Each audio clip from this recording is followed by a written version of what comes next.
Alex Antic, what were your thoughts on this Victorian Treaty legislation? Yeah, well, Rowan, you're spot on. I mean, that's exactly what's happened here. We had a very clear response from the Australian people all over the country on this very issue 2 years ago, almost to the day, in fact.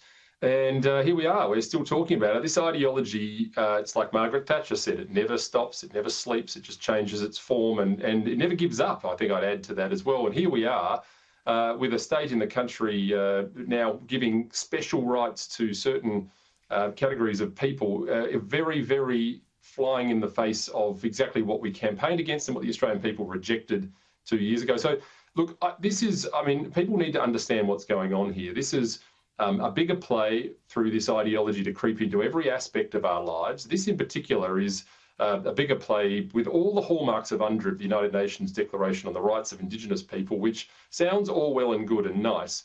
But in truth, what it is doing is dividing Australians, and it's now done it in Victoria. We have a voice to Parliament here in South Australia. People have spoken about this. They don't want it, and parliaments across the country continue to try and push this. It's damaging, it's worrying, and it's got to stop. What are the worst things that could happen?